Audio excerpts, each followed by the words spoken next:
In this lecture, we're going to look at how meso structures can be seen with six-membered rings, cyclohexanes, and it's a little bit of a review of chair structures. And so getting right into it, recall that we said some things about mesostructures, where mesostructures were these achiral molecules. And let's see if I can get my pen to work. There it is. Okay, so meso property. This is a property of molecules, or description of molecules that are achiral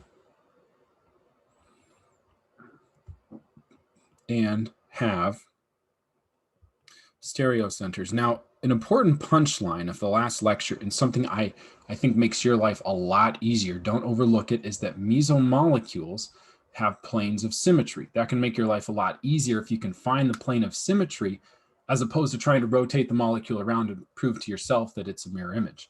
So these molecules also have bilateral planes of symmetry.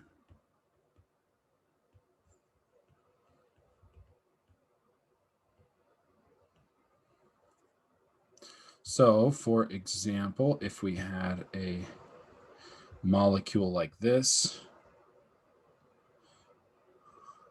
and I had just a methyl group here and a methyl group here, and so we have like a 6-carbon chain, we would say this molecule has a plane of symmetry. Additionally, that molecule has stereocenters. So it's an example of a mesomolecule, and mesomolecules are achiral. That bilateral plane of symmetry was really helpful because it allowed you to see the difference between molecules like this that I've shown here and molecules like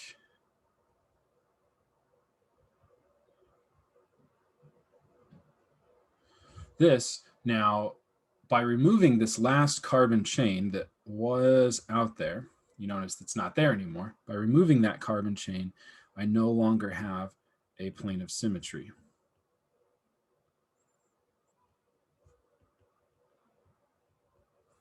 So no, we have no symmetry in this molecule. This molecule is chiral. It has a stereocenter here, I guess, in this case.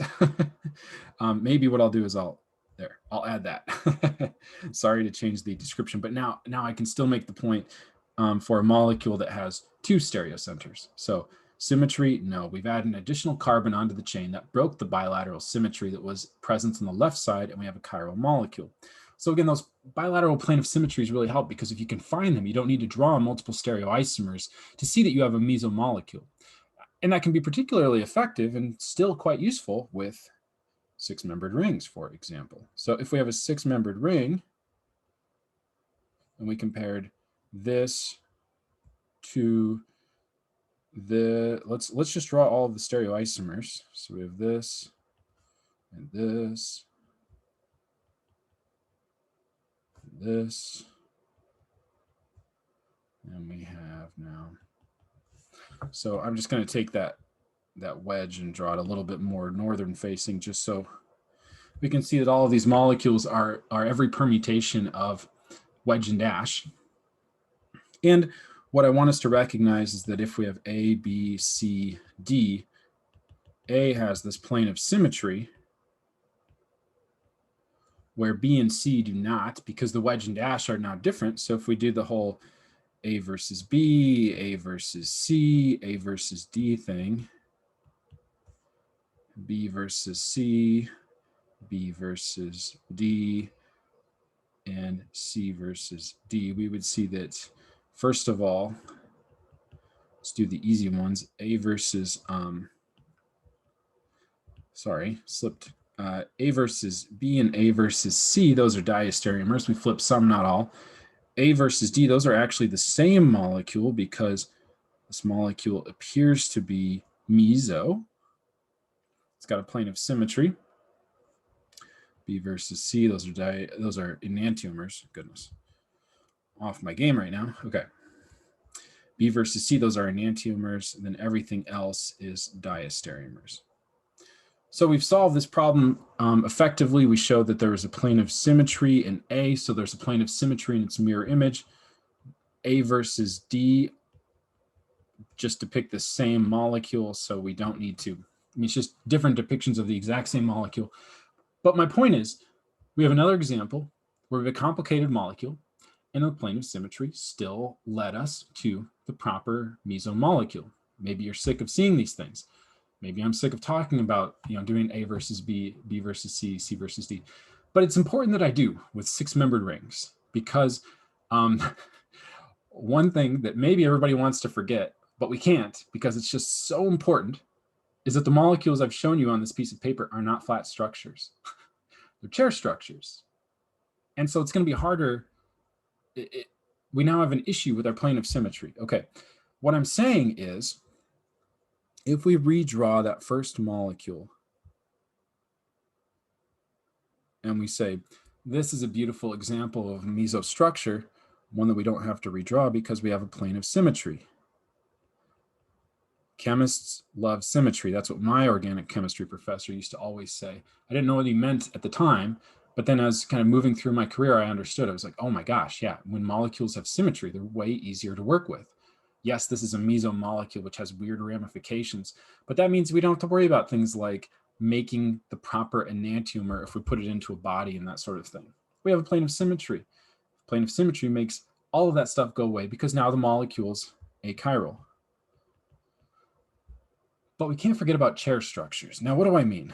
Well, let's draw a chair structure. Hopefully you haven't forgotten already. And let's just pick 2 carbons to put our substituents. I'm going to go here and here. If we do that, then star, I'm going to pick star to go here and box to go here. So then we have this and this. Ruh-roh, okay, there's an issue. We said in the left-hand structure that we had a plane of symmetry, which made our analysis of the chiral and the chiral nature of this molecule a lot easier, right? Plane of symmetry, it's meso. We recognize it without having to do all this stuff, without having to draw the enantiomer, rotate it around, get it to show that it's superimposable. We don't have to do any of that, right? But the plane of symmetry is in this misleading top view structure. It's not present in the more accurate depiction of the molecule, which is the chair structure. So what I'm saying is, this is kind of an ah moment. There's no symmetry here. So Willoughby just told us to pay attention to the symmetry, but it doesn't work for 6-membered rings. And you know he's going to put his 6-membered ring on the test and ask about its mesoness. But now I have to go back to chair structures? Oof. Well, I'll show you why you don't have to worry so much about it. The plane of symmetry in the flat structure will lead you correctly to the final answer, not for the same reasons we saw with the straight chain molecule, but it will get you there. This still works. Okay, now the reason why is what I'm saying. What I'm kind of saying is the reason what we see in this flat structure, this plane of symmetry, the molecule's meso, but in the chair structure, it doesn't look like that symmetry element is there. Well, let's do this. Let's draw the mirror image. Let's draw the mirror image. If we draw the mirror image of this molecule, we've got a mirror image of a chair structure that looks like this. Okay, now let's rotate it 180 degrees. If we just take that chair structure and spin it this way,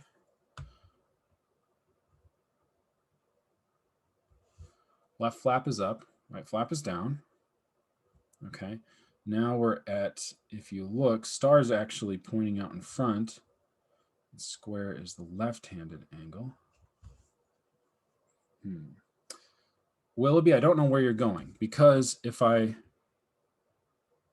take this structure, my flaps on my chair structure are superimposable, but my axial substituents are across the ring from each other. I'm still not in the right place. Okay.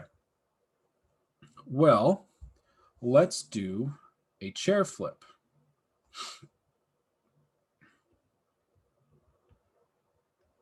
If we do a chair flip, now the box is over here.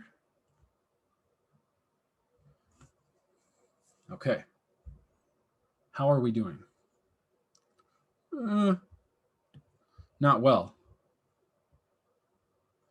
Because I'm way further away from being superimposable. And again, the goal of this is to show that that plane of symmetry still works in the two-dimensional structure. And if it still works in the two-dimensional structure, in the more accurate depiction of these chair structures, I should be able to get to something that's superimposable. I'm still not there yet. What I now have to do is a really tricky sort of slight rotation. I think in my mind's eye, I think it's a 60-degree rotation. So I'm going to go in from the top and spin the chair structure 60 degrees. Oops, I lost my pencil. What a time. Oh, no, I didn't. Good. Okay. So 60-degree rotation. And I think I'm going to spin it clockwise. So I'm not doing any carbon-carbon free rotations. I'm just spinning the molecule this way slightly. This is a really sort of difficult spin to see. Oh no, I'm spinning it counterclockwise. Just going to kind of spin it this way. This is then going to become the down flap. If I had a three-dimensional model, we could look at this, but I feel like it's not really that helpful. Just let me get to my punchline. If I do that, I'm not doing a chair flip. I am flipping the flaps by just doing the 60-degree rotation. It's a different way of looking at the exact same chair structure. And if I do that, then I get to a point where star is here and box is here. Okay. So star is there, box is there.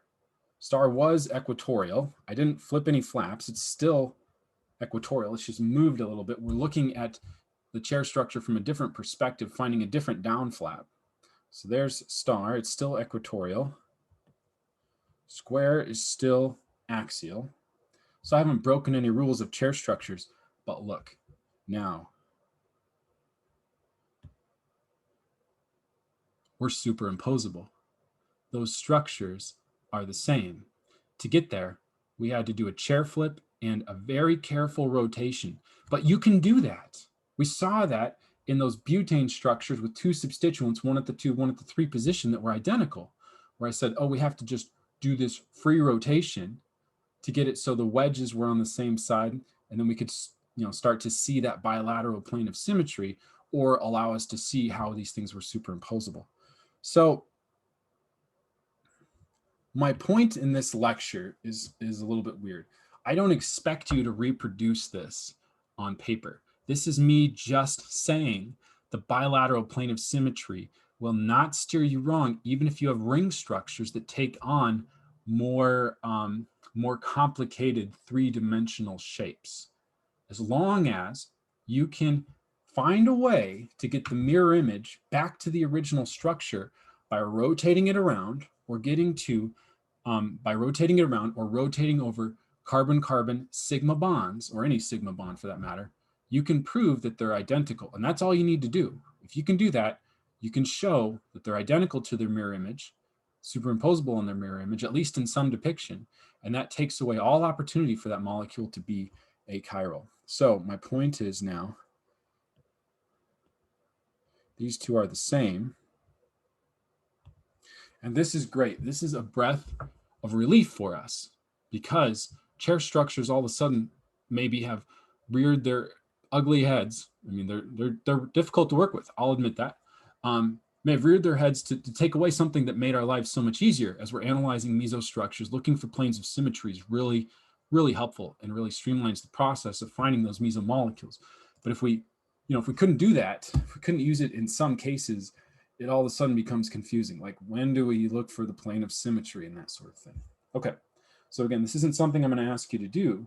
Maybe instead what I'll ask you to do is I'll give you a flat 6-membered ring like I did to start this, and say which of these is meso, which has, which of the other ones are chiral, that sort of thing. So, but I wouldn't ask you to actually draw chair structures to answer this question. But anyway, just a quick aside, move on from meso from here.